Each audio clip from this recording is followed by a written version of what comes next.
Well, Mail Pluses, lovely to see you again. Quite the familiar relationship we're building up, aren't we? And it really is fantastic. Thank you for joining me, and I'm looking forward to treating you all with some thrilling facts. I'm your host, Beric Livingston, and if you've played before or if you've just joined us for the first time today, a big welcome to this afternoon's MailPlus Trivia Live, where every weekday we're giving you the chance to win up to £1,000. All you've got to do is stay diligent, think fast, know the right answer, and tap the correct option to each question, and if you do, you'll be the winner of a cash prize. Simple.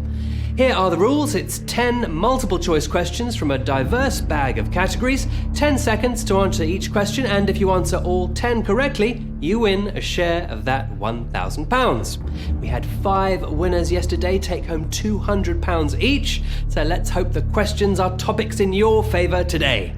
Just a warning, when you tap the answer you want, there's no changing your choice, so make sure you're as sure can be. If you happen to miss question 1, your chances of winning any cash will be over, so please try not to be late. If you get one wrong along the way, you'll be out of the running for the money, but you're welcome to play along anyway. Possible cash, and an opportunity to learn some great facts to see you through the afternoon. What more could you want? So, now we've got that all settled, let's get you started with question number 1. Beluga is one of the most highly regarded varieties of which gourmet food? Oysters, caviar, or salmon?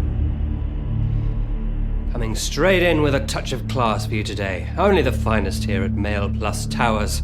Now, this delicacy is nothing to do with the beluga whale, it's actually from the beluga sturgeon, which is an anadromous fish, meaning it migrates from salt to freshwater to spawn, and this particular species is also in danger of overfishing due to the demand for its eggs, which are known as caviar. The highest quality of beluga caviar is called almas, which means diamond in Russian. It's sold only by London's Caviar House and costs a whopping £36,000 a kilo. So if you're looking for something fancy for tomorrow's lunch, well, keep playing this game and settle for a smallish portion. Now, there are 3,280 of you, one step closer as we go on to question 2. Which of these was confirmed as the site of London's third airport in 1967? Stansted, Luton, or Gatwick? Croydon Airport, built in 1920, was the UK's major and only international airport during the interwar period. Heathrow was built a few years later, and the third to be developed was Stansted, which was used as a bomber airfield during the Second World War. Gatwick began life in 1930 as a small flyers club used exclusively by flying enthusiasts. So the next time you're there waiting in a queue to check in, think about its rich history. A few of you haven't been to one in so long you've forgotten the names of the airports, and I don't blame you. Well done to Moira, to Phil 10, to Peter 16, and all 1,999 of you who got that right. Let's move on to question 3. The name of which explosive comes from the Greek for power? Semtex, dynamite, or gelignite? The earliest known chemical explosive is black powder, said to be invented by the British monk Roger Bacon, who also created the magnifying glass in the 1200s, after he witnessed Chinese firecracker fireworks for the first time. From the Greek word dynamis, which we might pronounce dynamis, typically depicted as a red cylinder with a black wick coming out of one end, it's dynamite. Originally referred to as the more cumbersome name Nobel's blasting powder, after its inventor, Swedish chemist Alfred Nobel. The inventor of dynamite was, ironically, the founder of the Nobel Peace Prize. Moving on to question 4. Which of these comics was published first? The Beano, the Topper, or the Dandy? Sold for around 2 shillings and sixpence, or £4 in the modern day equivalent, the first edition now fetches up to £20,000 at auction. And on the cover it also included a free whistle. It's the Dandy. So innovative was this comic, it was the first ever to use speech bubbles for its characters. Among them, of course, Desperate Dan, whose iconically huge chin was said to be modelled on that of founder-editor Albert Barnes, who described his own chin as being like a chest of drawers. My chin is a mere console table by comparison. Onwards to question 5. Which 1964 comedy that contained many of the Beatles' songs was their first feature film? Yellow Submarine, A Hard Day's Night, or Yesterday? A huge fan of cinema, George Harrison single-handedly funded Monty Python's Life of Brian by mortgaging one of his homes for the simple reason that he just wanted to watch it. And Eric Idle quipped that it was the most anybody's paid for a cinema ticket in history. A Hard Day's Night was the Beatles' first feature film, and they appeared in 5, including Let It Be and Magical Mystery Tour. The group had also wanted to make versions of The Three Musketeers and The Lord of the Rings, but were never able to get the rights, as the sharp ones of you may remember from a previous show. We are halfway now. Let's see who is still in the ring. Now, nearly 90% of you getting that last one right. The question before was a little trickier, so we have 705 of you playing. Well done to Moira, you're still in. Elaine 1, complete. And all of you, knowing your knights from your submarines. Now we're about to find out how much attention you paid in your chemistry classes with question 6. Which of these is not in the periodic table? Tantalum, riboflavin, or oganesson? Oganesson, as it's sometimes called or termed. Now, musical humorist and chemistry lecturer Tom Lehrer wrote a song called The Elements, reciting all 102 chemical elements that were then known. I'd give it a go for you, but sadly we haven't got time, though there's a Daniel Radcliffe version on YouTube you can check out if you like.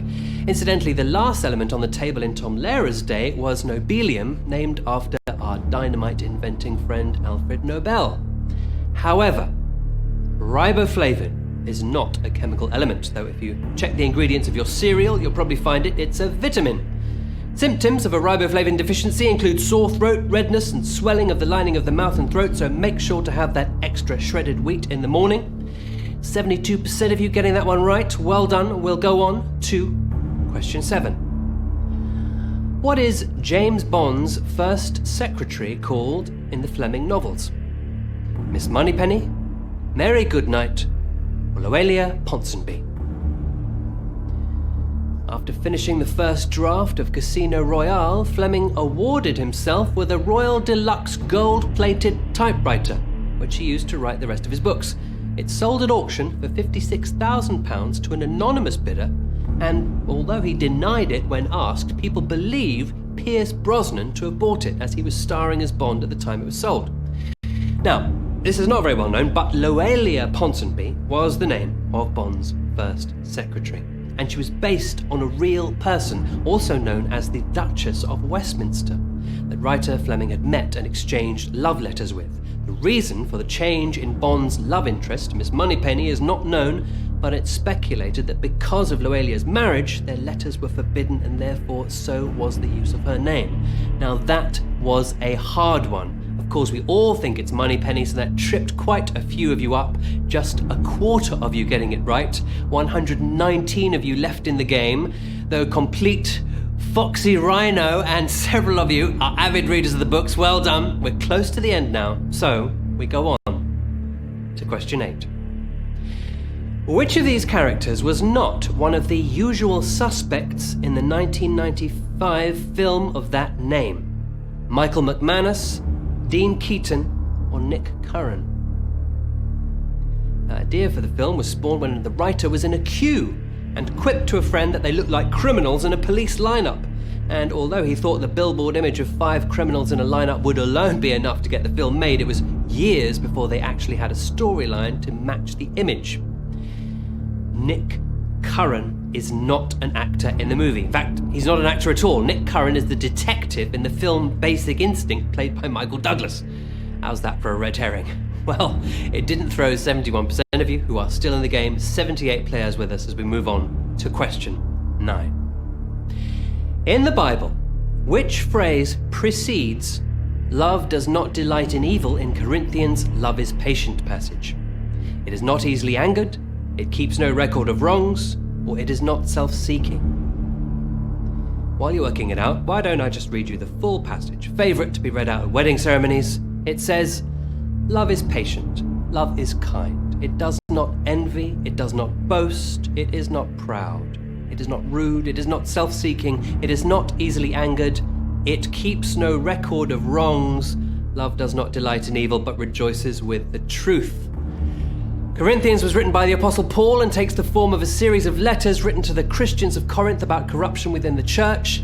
So well done to Mark 14, Nick 34, Joe Starr. You knew that it keeps no record of wrongs was the right answer. 57 of you got that right. Very impressive.